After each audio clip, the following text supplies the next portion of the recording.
जय हिंद मेरे प्यारे सभी विद्यार्थियों को। मैं हूं जितेंद्र, एक बार फिर से आपके अपने परिवार तैयारी प्लस के यूट्यूब चैनल पर आप सभी का स्वागत करता हूं। आप सभी लोग रेडी हो सुबह की टेबलेट लेने के लिए? चलिए तो फिर क्लास को स्टार्ट करते हैं। ये देखिए, ये आपके देखिए कुछ आपको जानकारी दे दूं। ये देखिए आपके 3 बैच चल रहे हैं। एक दोपहर में 2 बजे जिसमें एडवांस मैथ पढ़ा रहा हूँ, एक रात में 8 बजे जिसमें SD यादव पढ़ा रहा हूँ, और रात को 9 बजे आपकी रीडिंग। ये तीनों क्लासें आपकी लाइव चलती हैं। ये तीनों क्लासें आपकी लाइव चलती हैं। और ये जो सुबह शाम दोपहर आपको टेबलेट मिलती हैं, ये आपकी रिकॉर्डेड क्लास होती हैं। ठीक है। इसके बाद ये आपका व्हाट्सअप नंबर है, इसमें आप मैसेज कॉल जो भी आपको समस्या है सारी चीज़ें बता सकते हैं। सारी PDF आपको इस टेलीग्राम ग्रुप पर मिलती हैं, तो ये टेलीग्राम ग्रुप को आप जरूर ज्वाइन कर लीजिएगा। ठीक है। इसके बाद देखिए, ये जो आपका है, ये देखिए 3 चैप्टर ये आपके टेबलेट वाली क्लास में पढ़ाऊंगा। इधर के ये बाकी जितने चैप्टर हैं यहाँ तक के अर्थमेटिक के सारे चैप्टर आपको रात के 8 बजे वाली क्लास में पढ़ा रहा हूँ। और यहाँ से लेकर के यहाँ तक एडवांस मैथ के चैप्टर आपको दोपहर में 2 बजे पढ़ा रहा हूँ। तो ये तीनों क्लासें आप लाइव लिया करिए और इनको टेबलेट के तरीके आप देख लिया करिए। ठीक है। पिछली क्लास में मैंने 71 तक के क्वेश्चन पढ़ा दिए थे। आज आपको 72 नंबर से क्वेश्चन करना है। अब देखिए, ये जो आपका क्वेश्चन है ना, बहुत मतलब देखिए, इस क्वेश्चन को तो आप कर तो लोगे आसानी से, लेकिन मेन मकसद ये है कि आप इस क्वेश्चन को कितने कम समय में कर पा रहे हैं, ये सबसे ज्यादा इंपॉर्टेंट बात है। कह रहा है 2 संख्याओं का योग 9 दिया है, उनके व्युत्क्रम का योग 1/2 है। तो इन संख्याओं में से याद करो कि इन संख्याओं में से एक क्या है। तो देखिए, यदि आप इसको ऐसे पेन से लिख के लगाने की कोशिश करेंगे तब तो ये आपके लिए बहुत मुश्किल हो जाएगा। क्योंकि आप मानेंगे एक संख्या x है, दूसरी संख्या y है, इन दोनों का योग 9 दिया है। इसके बाद इनके व्युत्क्रम, व्युत्क्रम का मतलब होता है 1/x और ये 1/y। ये हो गया, एक के बटे में लिख देने का मतलब होता है व्युत्क्रम। तो कह रहा है इनके व्युत्क्रम का योग 1/2 है। फिर आप इसको एलसीएम लेंगे तो ये आएगा x इंटू वाई, तो यहाँ पर ये y आ जाएगा, ये x आ जाएगा और ये बटे 1/2। इसके बाद आप x इंटू वाई का मान रखेंगे, x प्लस वाई का मान कितना है 9, तो यहाँ पर आप 9 रखेंगे और 9 का इधर मल्टीप्लाई कराएंगे तो 18 हो जाएगा। यानी कि यहाँ से आपका एक्स वाई कितना आ जाएगा 18। अब आप इतना सब कुछ करने के बाद फिर भी अभी आपका आंसर नहीं आया, फिर यहाँ से आप y का मान निकालोगे, फिर यहाँ पर रखोगे, बहुत दिक्कत है। लेकिन इस तरह क्वेश्चन करने के लिए आपको सिंपल सा एक काम ये करना है। देखिए, यहाँ पर आपने बोला है कि 2 संख्याओं का योग कितना है 9। अब देखिए, आप एक एक ऑप्शन रखना स्टार्ट करिए। जैसे मान लो मैं C नंबर रख रहा हूँ, तो देखिए एक संख्या यदि आपकी तो दी है 5 है, तो भाई दोनों का योग 9 है, तो दूसरी संख्या कितनी हो जाएगी 4 हो जाएगी। भाई दोनों संख्याओं का योग 9 है, यदि मान लिया पहली संख्या एक संख्या 5 है तो दूसरी संख्या आपकी 4 होगी। अब देखिए इनके व्युत्क्रम का योग क्या 1/2 आ रहा है, तो भाई इनके व्युत्क्रम का योग करके देखते हैं। और इनका व्युत्क्रम निकालना बहुत आसान है, आपको कुछ नहीं करना, इसका मल्टीप्लाई इधर, इसका मल्टीप्लाई इधर, तो ये कितना हो जाएगा 5 एकम 5 और 4 एकम 4, 5 में 4 जोड़ेंगे तो कितना हो जाएगा 9, और इन दोनों का नीचों का बालों का गुणा, तो ये तो 9/20 आया है, जबकि आपको 1/20 लाना था। तो आप इस चीज को बिना पेन के कर सकते हैं। ठीक है, मैं आपको समझाने के लिए लिख के बता रहा हूं। अब ये डी पार्ट उठा लो, तो डी पार्ट में भैया यदि एक संख्या अच्छा है तो दूसरी संख्या होगी 3, इनका व्युत्क्रम निकालना है, तो आपको कुछ नहीं करना, आपको कुछ नहीं करना, इसका मल्टीप्लाई इधर, इसका मल्टीप्लाई इधर, तो ये भाई 6 और ये 3 9, और 9 और बटे में 6 इंटू 3, 9 दूना 18, 9/18 का मतलब हो गया 1/2, यानी कि यही आपका डी पार्ट आंसर हो गया, कुछ नहीं करना था। ठीक है, तो आप इस क्वेश्चन को बिना पेन के लगा सकते हैं, बस आपको थोड़ा सा चीजें क्लियर होना चाहिए। ठीक है, तो आप इस तरीके से इस क्वेश्चन को ना लगाइएगा, सीधा आप आराम से, यदि एक संख्या 6 है तो दूसरी संख्या होगी 3, तो 1/6 1/3 जोड़ेंगे तो 6 3 9/18 आंसर। ठीक है, तो आपको इसी तरह के बिना पेन के इस तरह के इस क्वेश्चन को लगाना है। इस क्वेश्चन को पढ़िए।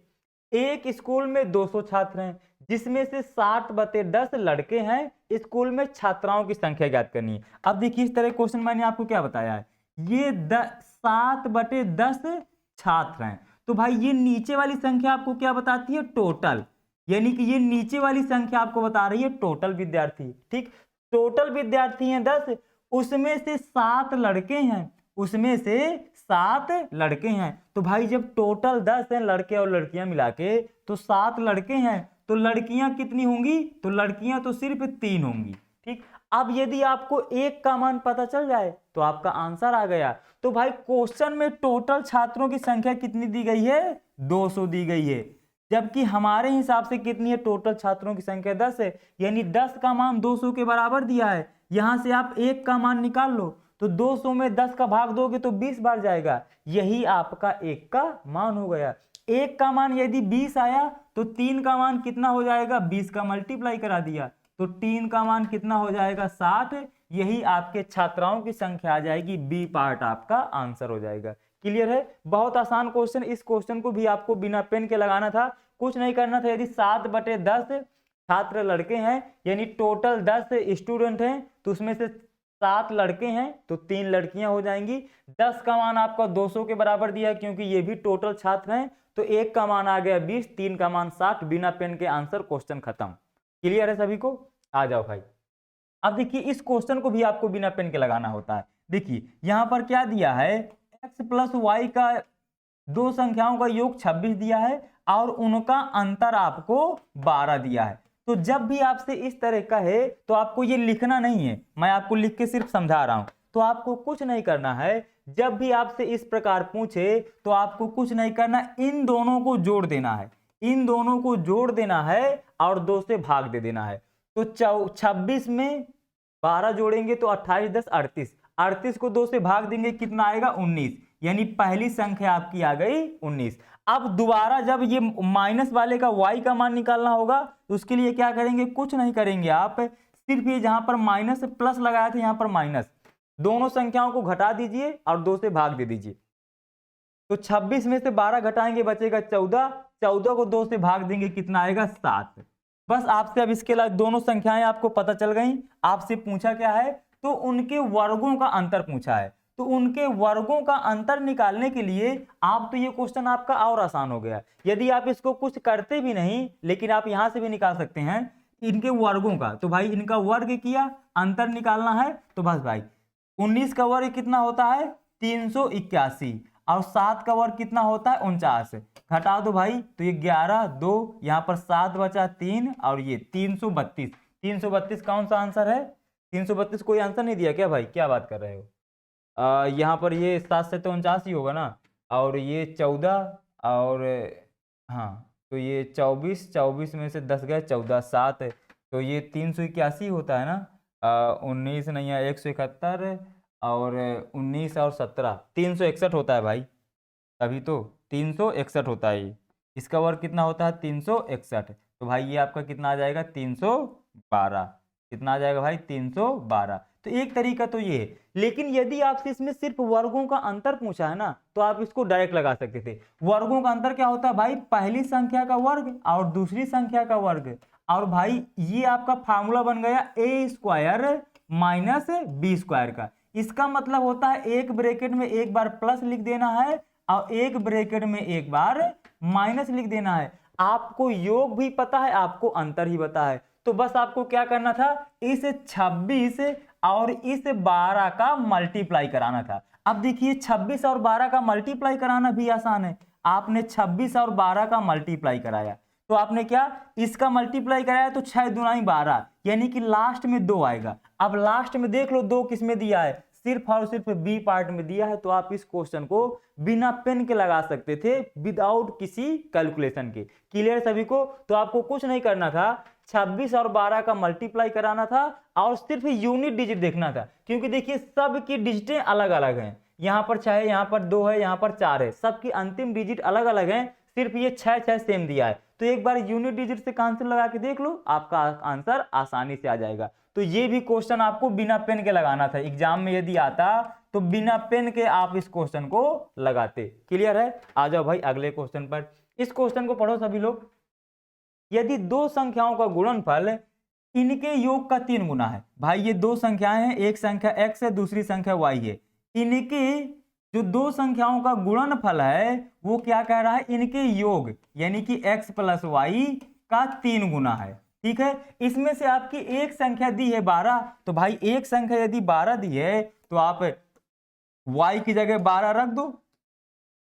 तो भाई आपने 12 रख दिया। अब देखिए ये कट गया, तो ये 3 चौको कितना हो गया, 12, ये 4x हो गया। अब इधर से x आएगा माइनस का, तो 4x में x चला जाएगा तो 3x बचेगा। 3x बराबर 12, इसको काट दिया, 3 चौको 12, यानी कि x बराबर आपका कितना आ गया भाई, 3 आ गया। कौन सा आंसर होगा, सीधा सीधा बी पार्ट आंसर हो गया।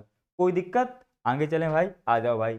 इस क्वेश्चन को पढ़ो। यदि दो अंकों का योग 15 है और उनका अंतर 3 है तो वह अंक ज्ञात करना है। अब इसका जो पिछले क्वेश्चन में आंसर बताया था वो आपका लगेगा। देखिए, दो संख्याओं का योग 15 है, अंतर 3 है, तो आप इन दोनों को जोड़ना है, तो इन दोनों को जोड़ेंगे, कितना आएगा 18। 18 को 2 से भाग देंगे, कितना आएगा 9, यानी कि एक अंक आपका 9 आ गया। अब दोनों अंकों का योग 15 है तो दूसरा अंक कितना होगा, 6। बिना पेन के आप आंसर बता सकते थे, बी पार्ट।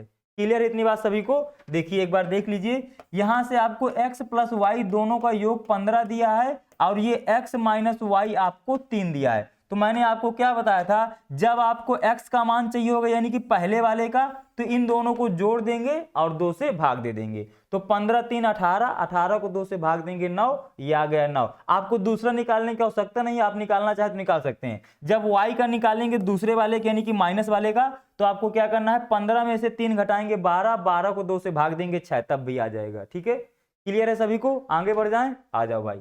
चलो भाई, इस क्वेश्चन का आंसर तो सभी लोग, 3 क्रमागत सम संख्याओं का योगफल 42 है, तो आपको मध्य वाली संख्या याद करना है। जब भी आपसे कभी भी विषम संख्याओं का पूछे ना, जैसे 3 का पूछ रहा है, 3 क्रमागत संख्याएं दी हो, 5 दी हो, 7 दी हो, 9 दी हो, 11 दी हो, मतलब विषम क्रमागत संख्याएं दी हो, और आपसे मध्य वाली संख्या पूछे, तो आपको कुछ नहीं करना, ये जितना योगफल दिया होता है, जितनी संख्याएं दी हो उससे आपको भाग दे देना होता है। योगफल को क्या करना होता है, जितनी संख्याएं दी हो उससे भाग दे देना होता है, वही आपकी मध्य वाली संख्या होती है। तो ये 3 संख्याओं का पूछ रहा है, तो हम 42 को भाग 3 से दे देंगे, तो 14 3 42, कितना आ जाएगा 14, यही आपका डी पार्ट आंसर हो जाएगा। कुछ करने की आवश्यकता नहीं है। इस क्वेश्चन का भी आंसर आप बिना पेन के बता सकते थे, कोई कैलकुलेशन करने की जरूरत नहीं थी, कितना भी आ जाए। यदि ये कहते कि 11 संख्याओं का योग 121 है, आप मध्य वाली संख्या बताएं, तो कुछ नहीं करना, 121 को आप 11 से भाग देंगे, 11 आ जाएगा, बस वही आपका आंसर,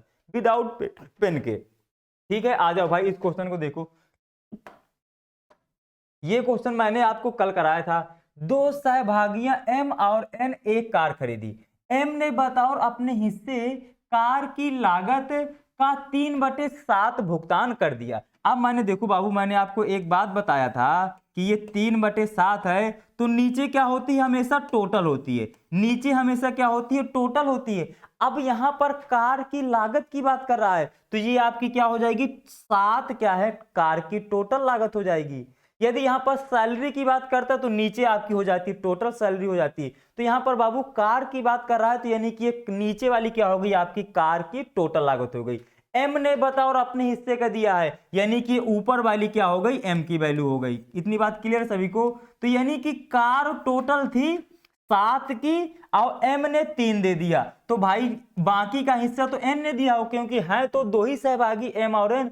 तो एम ने 3 दे दिया, कार है 7 की, तो एन ने कितना दिया होगा, 4 दिया होगा। इतनी बात सभी को समझ में आ गई होगी। अब देखिए, कह रहा एम ने एन की तुलना में 31,540 कम दिए। एम जो है एन की तुलना में 31,540 कम दिया है, और ये एन की तुलना में एम कितना कम दे रहा है, 1 कम दे रहा है, क्योंकि ये 3 दे रहा है, ये 4 दे रहा है, तो एम तो 1 कम दे रहा है। जबकि क्वेश्चन में बोल रहा है कि 31,540 कम दे रहा है, यानी कि आपका 1 का मान है 31,540 के बराबर। इतनी बात क्लियर है। तो आपसे क्या पूछा है, कार की लागत पूछिए, तो कार की लागत है कितनी, 7 है। 1 का मान आपका 31,540 है, तो 7 का मान निकालने के लिए क्या कराना होगा, 7 का मल्टीप्लाई करा देना होगा। तो मल्टीप्लाई कराइए, 0 7 चौको 28, 7 पना 35 और 2 37। देखिए 780 किसी में दिया है, लास्ट में 2 में दिया है, तो और आगे मल्टीप्लाई कराइए।